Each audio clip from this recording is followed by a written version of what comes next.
Hi everybody, Diana here. Welcome into Build a Quilt. Welcome into week 2 of our star chart quilt along. This is kind of a quick and fast quilt along that we're doing. It's only 4 weeks and we are on week 2. But out on our website, the full pattern package with your downloadable digital files for your embroidery machine are already out there. Everything you need. So you're not getting your pattern pieces dribbled out week by week in this quilt along.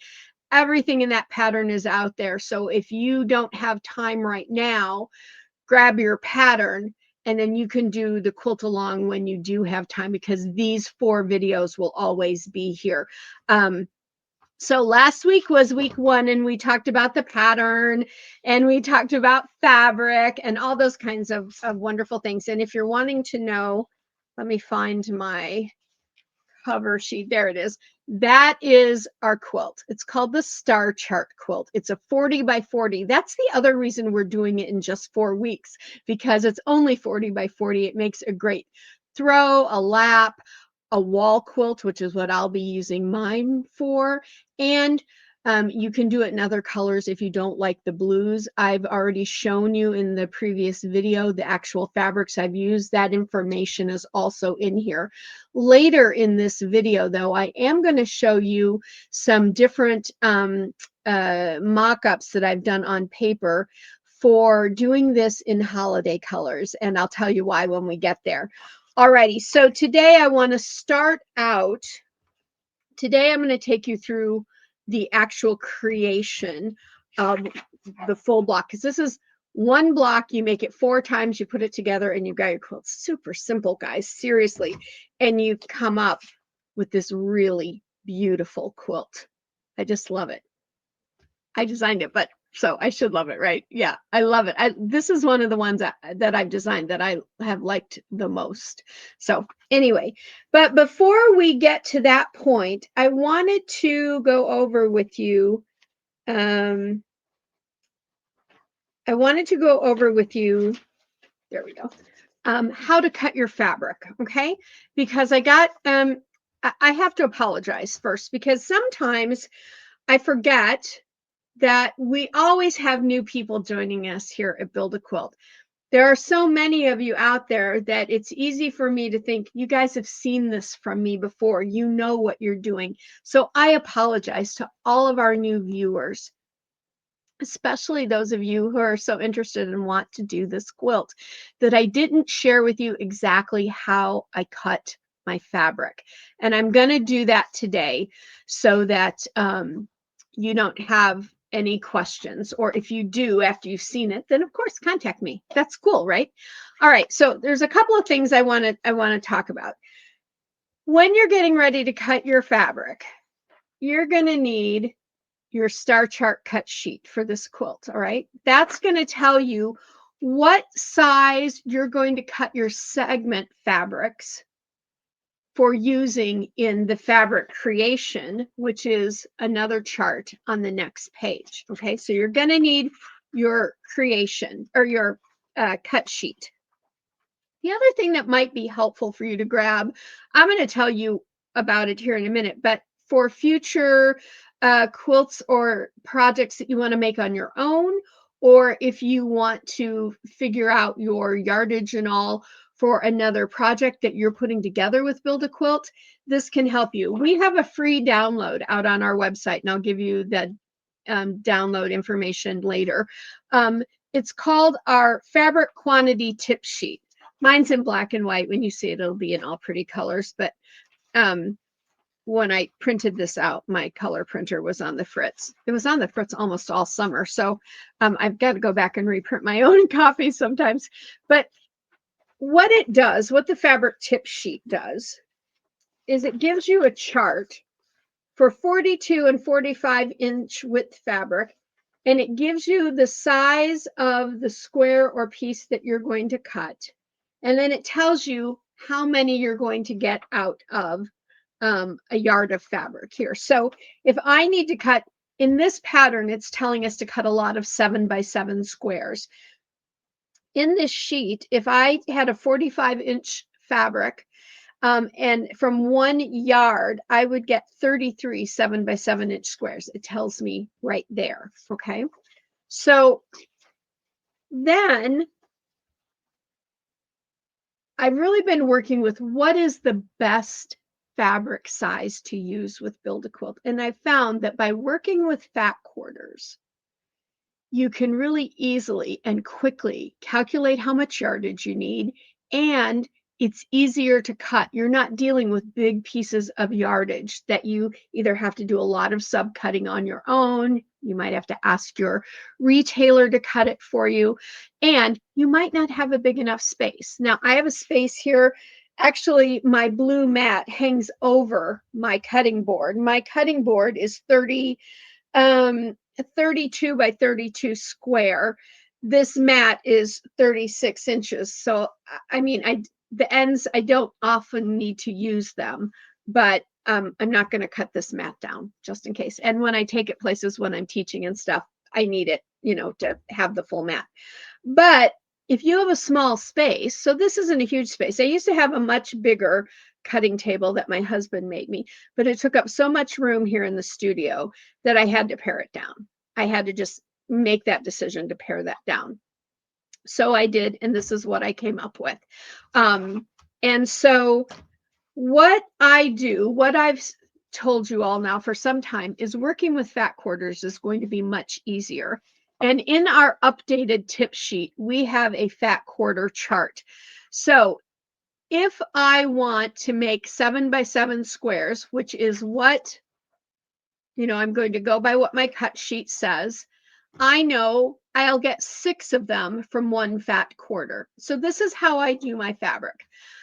I figure out my yardage. So let's talk about one of the fabrics in our cut sheet. Color A, or the dark fabric, which for me is this, which is the Kimberbell Make Yourself at Home Deep Navy Linen. Now, please excuse me if I lose my voice. I was out for 2 hours this morning shoveling snow. And that's why I've got my big SAB sweatshirt on and all, because it's down into the low 20s right now. So it's gone quite cold. It's going to be 70 again on Saturday. So this is not going to last, unfortunately. I like the cold weather. I'm a winter girl. But I was out for 2 hours shoveling and sweeping snow and stuff this morning. And ever since, now I have like a scratchy voice. It's not sore. It just comes and goes. So I think it's just one of those things that happens on a cold day. So if my voice goes, please, I apologize. So on my cut sheet, it says color A is your dark fabric. That's this. And it told me back on my, finding my other sheet now, my fabric quantity sheet was in that other packet. But it told me that I needed a yard of this fabric, a yard of my dark. So what you can do when you go to your retailer is you can say, can you cut this into fat quarters for me? And if they say yes, super. Let them know that you want a yard cut into fat quarters. They'll give you 4 fat quarters of this fabric. If they say yes, but we charge an extra 25 cents per cut, you make your own decision.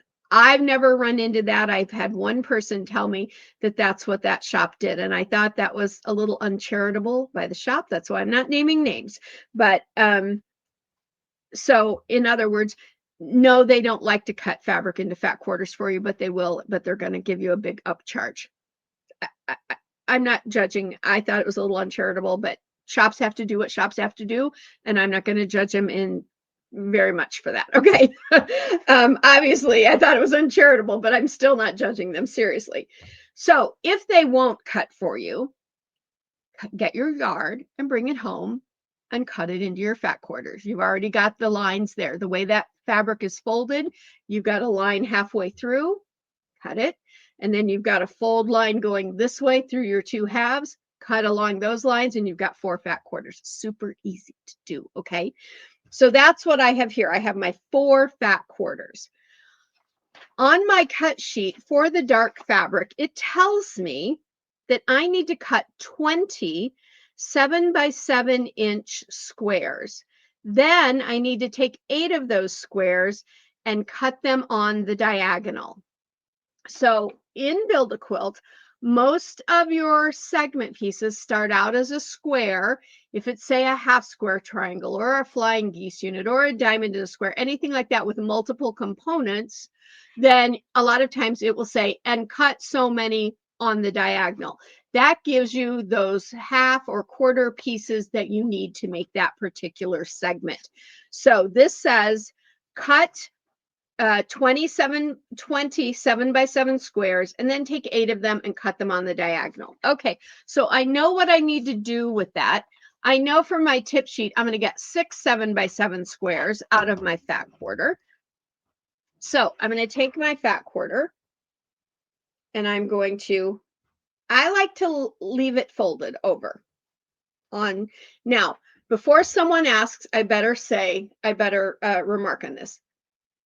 Does it matter if you cut on the bias or not? With Build a Quilt, because I've been a quilter for a very long time, and bias in other forms of quilting is you must take it very seriously, or you can really stretch your fabric out. It won't fit right. It looks funny. You get all sorts of problems with your seams and that sort of thing. However, with Build a Quilt, my sizes that I have you cut are generous, no doubt.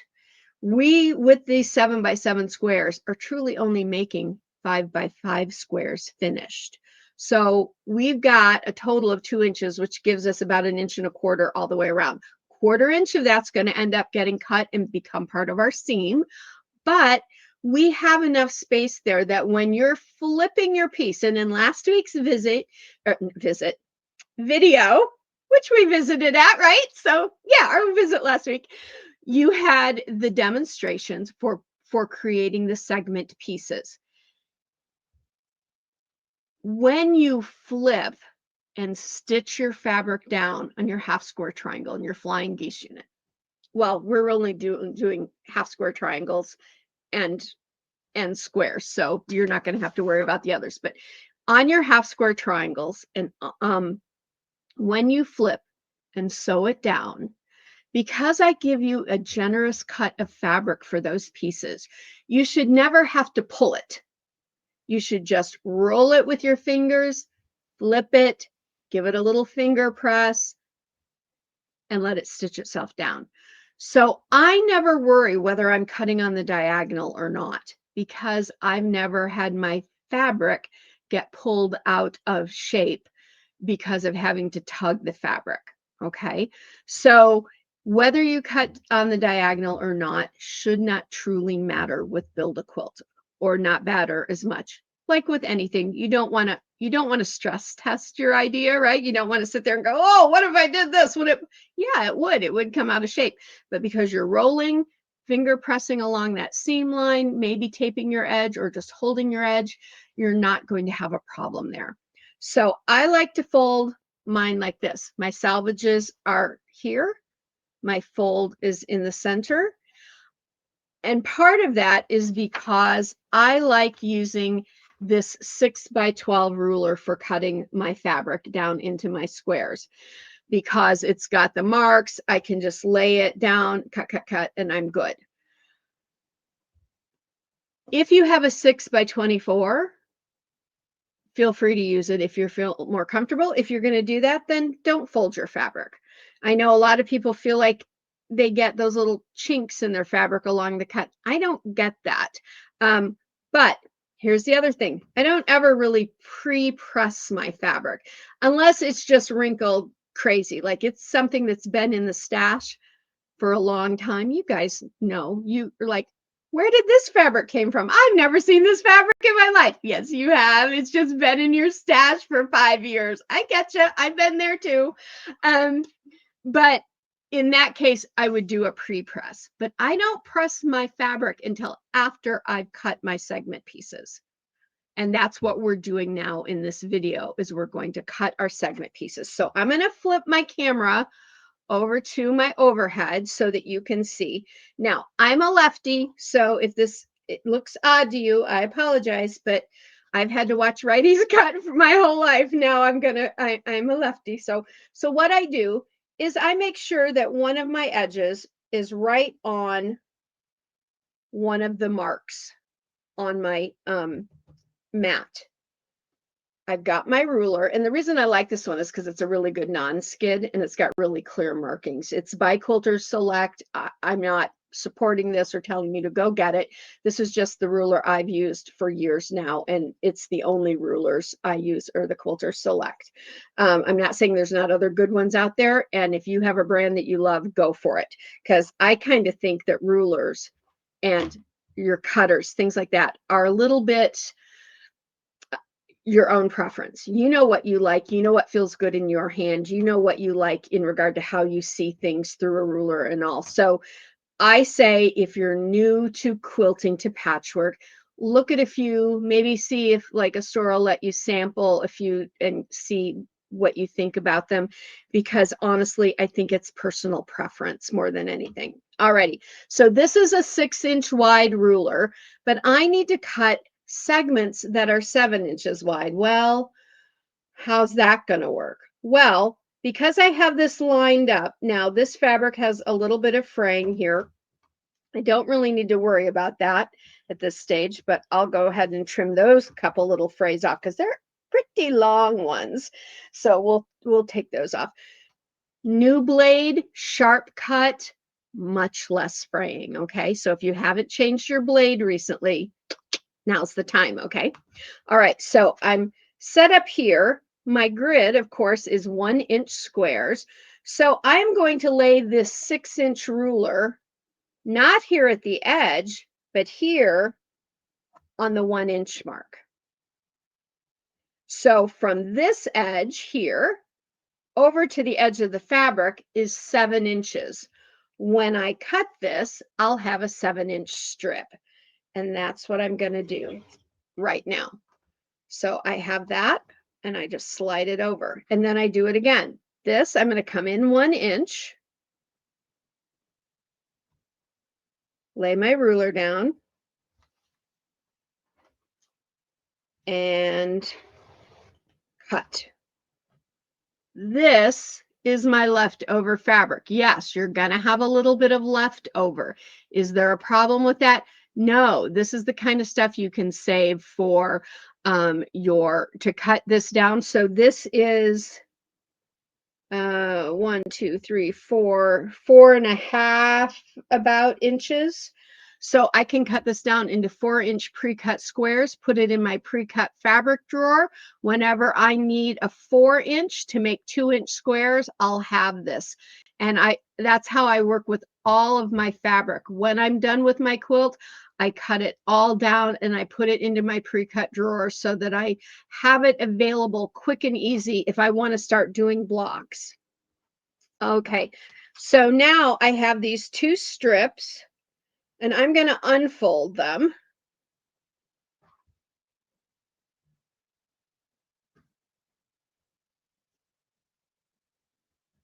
And I'm going to line them up edge to edge. Okay, still not worried about doing my pressing yet.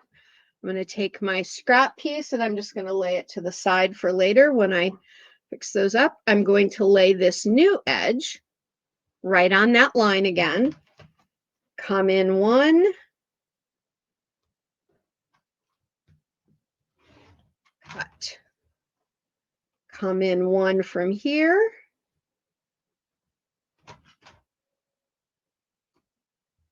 Since I have these stacked, that's 2 of them. That is 4 of them. And then line that up on that line, come in. And that is 6 of them. And I will keep working through my fat quarters until I've cut 20. That's why you need a full yard. So you are going to get a few strips like this as your leftover, but these aren't scraps. These are usable for smaller Build a Quilt pieces. Whatever my shortest side is, which is this one, I figure out what the length is. It's almost a full 5 inches, just shy, but I'm going to cut it down to a 4-inch. And I'll go ahead and do that right now. So I'm going to lay this on the 4-inch line on the edge. So that's my 4-inch line and the edge of my fabric. And I'm going to come in here. That can now get tossed away. This little piece that was at the end of our 2 strips, because this has salvage on it, I'm going to pitch that. But we do something here at Build a Quilt called mosaics, where you need really small pieces of fabric. Excuse me, there goes my voice again. Small pieces of fabric. So that's going to go in my mosaic drawer. Check out our mosaic videos and patterns to see if you like the idea. It's a really super fun way to do really small pieces of scrappy fabric and turn your basic segments into something just gloriously beautiful, in my opinion. Lots of our folks love them. And pieces like this are perfect. What do I do with them? I just drop it in the basket. I don't think about it, because when you're doing mosaics, part of that idea is picking very randomly. So I will keep that one and I'll set it back here. Now I have a 4-inch strip right here. Now I'm going to go ahead and cut this into my 4-inch pieces to go in my drawer. Now, there is my salvage here. Why am I not trimming that off? Because when I use a 4-inch piece, I'm only making a 2-inch finish piece. And the cool thing about that is that this will get cut off and thrown away then. But I don't have to come in and lose 1/2 inch of my fabric before I can start cutting my pieces.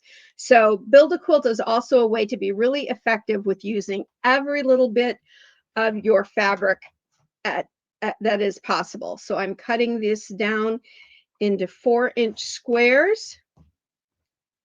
I'm going to unfold this piece and I'm going to cut it into a 4-inch square. And I have one rectangle left, which is basically 2 by 4, and that can get used if you have in your mosaics, or if you have our mini Build a Quilt system of segments, that can be used for one of the mini flying geese units. So that will get saved. So of that whole piece of fat quarter, this little piece here and this little piece here is all that's going to go to waste. Everything else is going to get used. Gosh, I can't speak. So here are 4 4x4 squares. Those are going to go over into my drawer. I wish I could show you the drawer from here, but when I've shown it before, I have a drawer and I keep my pre-cut shapes in there. And so that will go over into my drawer. And if I ever need that blue fabric, or if I want a blue fabric, I know that I have those. And if I'm making 2 by 2 finished, I know I can use those for that size. But right here, I have my first 6 7 by 7 squares. Now, it tells me to take 8 of them and cut them on the diagonal. So to show you that, I'm just going to take this stack of 2. I'm going to put it on point and match my bottom and my top point on the same line. Put my ruler down from point to point, make that line. And now I have 2 of my squares, 2 of those 8. So I just need to cut 6 more of those on the diagonal as I'm cutting the rest of my fabrics. But that is how you cut your fabric with Build a Quilt. It's not difficult. It's not wasteful. You're working with very, let's go ahead and go back to our regular camera. You're working with very usable sized pieces of fabric. And now what I do, excuse me, I'm going to sneeze.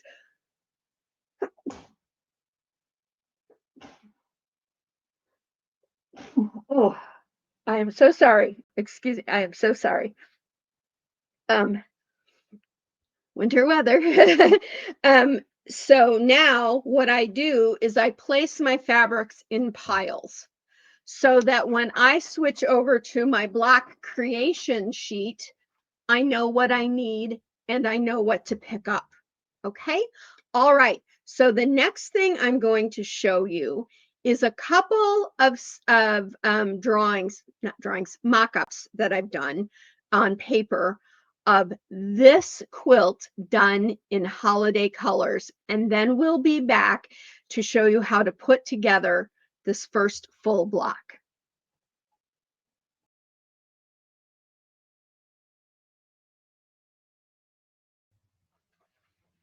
Okay, everybody, Diana back here. So I've whipped up a couple of samples on paper of a couple of different colorways for if you wanted to use holiday fabric.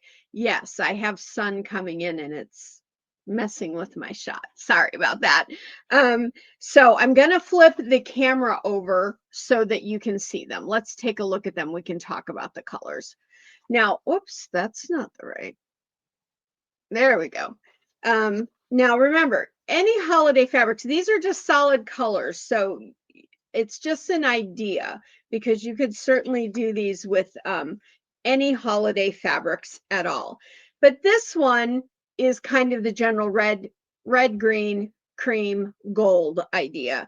I made the star charts out in the four corners and the center of the center star in a gold fabric. I really think a gold fabric for holiday quilts looks beautiful if you don't want them overwhelmingly green and red. Okay. And so I just added the red in here that would make the inner part of this, basically the on point part of this center star. And then basically the background fabric, I chose a green that is it's kind of that washed out green that we see more and more of, not that really bright in your face 1960s, 50s Christmas green, like the green in the crayon box when you're 5, right? That 5-8 color selection, that green one, that you know what green I'm talking about. So I chose a different green here, but that's what that would look like in that color layout. Now you could switch these around. You could make your red the outside if you wanted to. You could make your whole star in the center one color if you wanted to. You could really play with this however you like. And because you have the coloring sheet in the pattern set, the full coloring sheet, you can play with it with your colored pencils or your crayons as much as you want. So you have your coloring sheet in here. Play with that. Make yourself a couple of copies, play around and see what combination you want. Then take that with you to the store. Maybe even look up online and see if there are some fabric lines that you like in holiday colors. Try to write that information on here as well, something that maybe goes in this color selection that you've chosen, and look at those then at the store. Okay, but that's what your coloring sheet is for. Now, the second one I did, I chose the deeper, really deeper colors. More, I think about these if I thought about this in velvet. So this winterberry red, that really deep, almost burgundy red that you see in velvet, a deep green, like a deep green velvet. And then again, I chose the cream. So in this one, unlike in this one, we have four colors: green, red, cream, and gold. In this one, we only have 3 colors: the deep red, the deep green, and the cream. Now, if you like that deep country farmhouse color selection, this could work really well for you. This is almost like that bricky barn red color in some ways as well. So if you like that decor in your home, this color collection and the 3 colors would look great. In fact, if you're going with more of a farmhouse or a country theme in your decor, limiting that color scheme to only 3 will actually fit that design style better than going with all 4 colors. Doesn't mean you can't do all 4 colors. I'm just saying something like this would work better with that farmhouse country kind of a look. Or if you wanted to really do some really deep, beautiful fabrics that look really rich and lush and stuff like that, again, those 3 colors would look really beautiful. So that's what I worked up for you folks. I hope that that gives you some inspiration and ideas. And I did this because one of our great subscribers here at Build a Quilt, one of our Build a Quilt friends, Sue, said that she might like to think about doing this quilt in the holiday colors. So I wanted to give a few examples. Now, I know Sue, I know she can pick out her colors like that. She's a pro at it. But because she said that, I thought, well, maybe others might want to look at it too. So those are just a couple of options. You could also, you know, we have our actual quilt is being done in these blues, partially because for me, it had to do with stars and the sky and all of that. But if you celebrate Hanukkah, you could do this quilt in blues, silvers, creams, that kind of a color combination, very similar to this, and have it also out during Hanukkah time as well. Okay, I hope that helps, guys. The next part up in the video is going to be all about putting our blocks together, because this week we need to get 2 blocks completed. All right, let's go ahead and move on.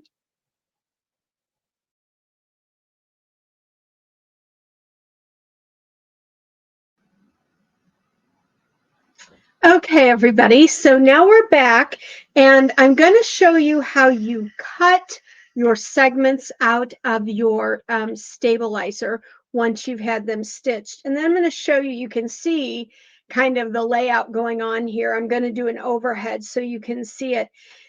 There's a reason we're only doing 4 blocks for this whole quilt, and that's because each of these blocks, when they're made, are 20 inches. So to get that 40 inches, you just need 2 on the top and 2 on the bottom. It's really simple that way. But I'm going to go over the layout with you, and just remember that you've created what you need. This segment creation portion tells you what to create for a single block. So you'll repeat this step 4 times. Then down here at the bottom is the individual block layout. So it starts with all the pieces, breaks it down into the rows, and then it shows you the full block put together. And then you have also in your pattern, you have this large diagram of one full block put together too. And so if you have a little eye trouble or something and the smaller layout is more difficult for you to see, just lay this one down. If you lay it flat down and follow how that's laid out, you'll get it put together perfectly. Okay. All righty. So I want to show you how we cut our blocks, our segments out of the stabilizer, because some of you may not have done that before, and I want you to see it because it's really so simple. But what I think is intuitive and easy, you might need explained. So we're going to do that. Now, I'm going to tell you right away, I use a 45 millimeter pinking blade in my rotary cutter. Why in the world would you do that, Diana? Doesn't pinking blades cause problems when you're trying to line things up? You'll never use those pinked edges to line anything up in this quilt. What you use to line things up are your stitched line all the way around your piece. So no, you're not going to have a problem with the pinked edges. And there is a reason for using a pinked edged blade. And that is because it removes bulk from the seams. And as you know, with quilting, the more bulk you can get out of seams, the flatter and easier it is for your quilt to lay flat. And it's easier to do the finished quilting that way, whether you're pushing it around free motion on your machine, your sewing machine, or you're using your embroidery machine, or you're doing a long arm situation or taking it to someone with a long arm. The flatter and smoother you can get it, the better it turns out. So let's go ahead and go to our other camera. I'm trying to do this right-handed so I don't have to move any of this that's laid out, but as a lefty, it's kind of difficult for me to do that. Okay, let's see. I'm there. There we go. I got it. Yay, all in one try. So what you're going to need is a ruler that has 1/4 inch marks on it. This 3 by 12 by Quilters Select is my absolute favorite. I must have 4 or 5 of them. I keep them at every station. I keep them at my sewing machine, at my embroidery machine. I keep them here at the cutting table, and I even keep one over in the other part of the studio where I design. So if I ever need to look at it and count marks, stuff like that, I've got one on hand. And that one usually ends up going in my bag if I'm going to travel and take my quilting with me. I love these rulers. I showed you the one I used for cutting earlier in the video, the 6 by 12. This is the 3 by 12. So you need to, it doesn't matter what ruler you use, okay? Brand does not matter. Use, as I said before, whatever brand works for you, whatever you like. But it does need to have a very clear 1/4 inch marking on it, okay? Now, on our piece, we have a line stitched all the way around so that when we flip it over, that's the line that we end up using to sew our pieces together. And there's going to be a little video clip here at the end to show you how to stitch your pieces together. And I'll talk about that again in a second. So for cutting these out of the stabilizer so that everything works out beautifully, you don't have too much in the seams, too little in the seams. It's going to be perfect every time. Take your 1/4 inch mark on your ruler and lay it right on top of one of your lines, one of your stitched lines. Now, I like to use these little magnifiers that clip onto my glasses. It allows me to see those lines really well and line everything up. I'm not lining up with anything on my mat. I'm just taking that 1/4 inch line and putting it right on the line, the stitch line on my piece of fabric. And then I'm just going to trim down the way. And I'm going to just move this down here a little bit. There we go. And now I'm just going to trim. Pull that away, and I have one edge done. And from that mark to this edge is exactly a 1/4 inch. And so you have the perfect seam allowance. Then I just rotate it. Now I am a lefty, remember, so this might look like I'm doing it backwards to those of you that are right-handed, but you would do it with your right hand, and so you'd probably start on this other side. Sorry, my voice still is coming and going today. And now I'm doing the 3rd side.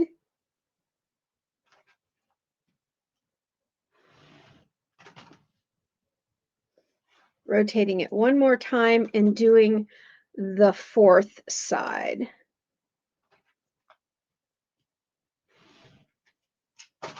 And now I've cut my piece out of my stabilizer and I have the perfect seam allowance each and every time. So this piece is going to come right down here and sit right there in our layout. And I'm going to bring these pieces up. And when I laid this out, I just followed the layout information that's in the pattern. And it's kind of hard to see the whole thing a little bit. I did the best I could. We're getting all but like that very bottom edge a little bit because these blocks are 20 by 20 inches.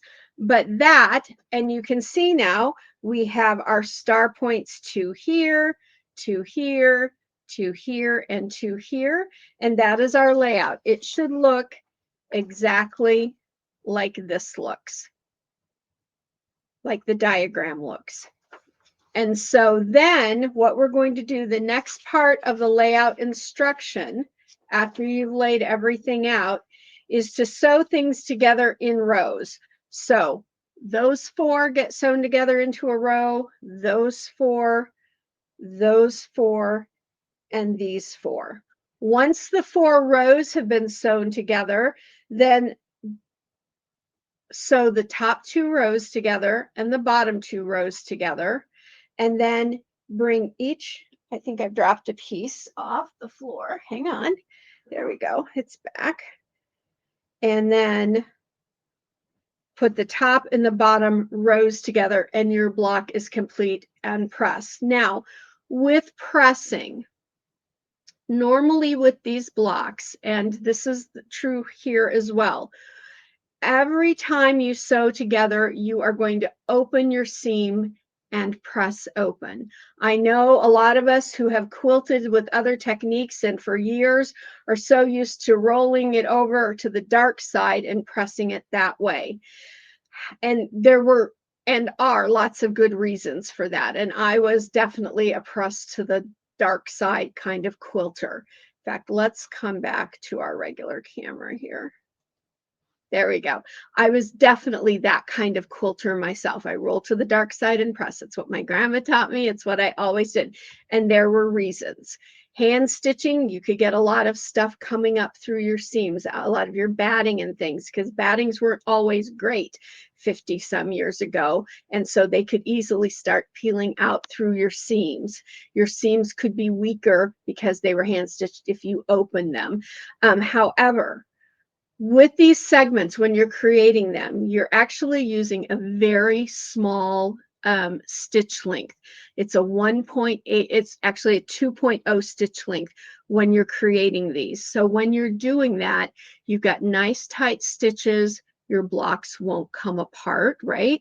But when you sew together the pieces on your machine, and that's the next little clip you're going to see, is it will show you exactly how to do that. And I tell you, try to use a 1.8. If you don't have a 1.8 stitch length on your sewing machine, try a 1.6. That's getting a little tight. Or go up to a 2.0. 2.0 is actually fine. And stitch them together. That is a small enough stitch length that when you open those seams are going to stay nice and together. It allows you to sew pieces together where you have points coming together very easily. You don't have to worry about a lot of bulk there. And that's the other thing it does, is it takes away the bulk. Now, so in regard to pressing, always press your seams open unless told otherwise. And you're going to be told otherwise for these blocks. When you sew your top 2 rows and your bottom 2 rows together, you're going to press these over and press them to the dark, or whatever side naturally rolls forward and over. That's the side you want to press it to. And probably in this case, you're going to press this one coming up. Well, let's see. Trying to think how you're standing. So if I'm standing this way, you're going to press this row over and press flat. Down here, you're going to do the same thing. And then when you put them together in the middle, you can open that seam. But you're going to be pressing these to the quote roll. I'm just going to call it roll it and press it on these 2 and these 2 before you put them together. If trying to open all the seams on this long piece bothers you, you have any trouble with it, because you have to go slow and open those seams and press as you go, and that's a longer seam. It's not so hard when you're just doing 2 small pieces, but it can take a little patience with the longer seams. If that bothers you, then roll that seam too. That's not a problem at all. And you're going to do that this week. You're going to make 2 of these big 20 by 20 blocks. So I'll tell you this, if you can get all of your pieces done and 1 piece made this week, next week, then you would need to do the 3. So this week, I'm trying to get you to get 2 of them done. So I have this one that I just have to sew together, and then I will go finish up my second one as well. So the next part of the video is the part that's going to show you how to stitch your segments together using what I call the pin method. It's guaranteed you're going to get the perfect seam each and every time with a little bitty straight pin, and following the stitch line on the back of each segment, okay? All right, everybody, that's it for this week's video for the Star Chart Quilt Along. So go ahead, if you haven't finished up making your segments for at least 2 blocks, and remember here when it tells you how many to make, that's how many you make for 1 20 by 20 block. So you do that step 4 times. So for this week, do it twice. Next week, we're going to work on the last 2 blocks. I just split the 4 blocks over. If you're like really excited and want to keep going, then you can do all 4. That's just fine as well. All right. Until next time, everybody, have a great day. Let me know at the email address support@sewuncommon.com if you have any questions at all about anything you've seen, or maybe if I've forgotten to mention something. If you haven't gotten your pattern yet for this quilt along, you can get that over at our website, www.mybuildaquilt.com. Okay, everybody, until next week, you know what I like to say, quilters, we are artists and we make the world beautiful every time we put a quilt out into the world. So let's all go this week and quilt life beautiful. Bye for now, everybody.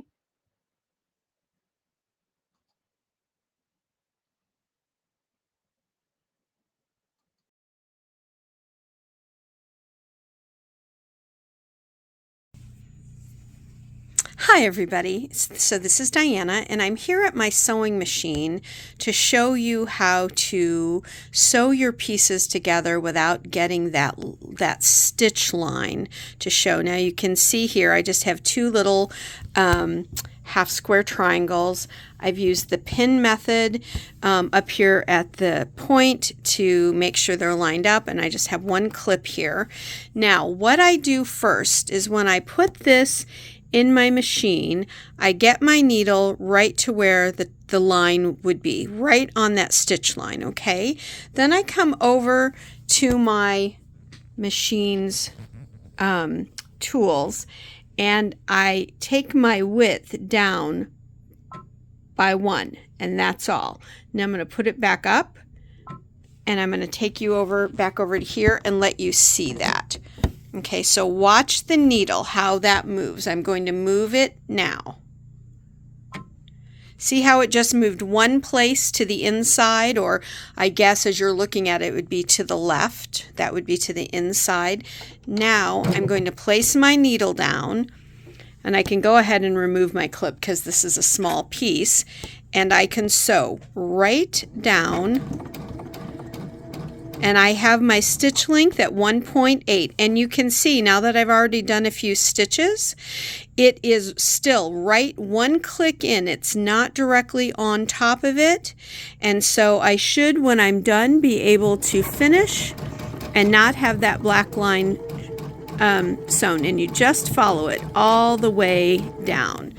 Now I'm going to cut my thread and bring it out, and I will open this up and bring it right back over so you can see it. So there it is, opened up. Now you might see a little of the black in this case because I used that marker, but when I'm just going to open up my seam in the back and hold it open for you.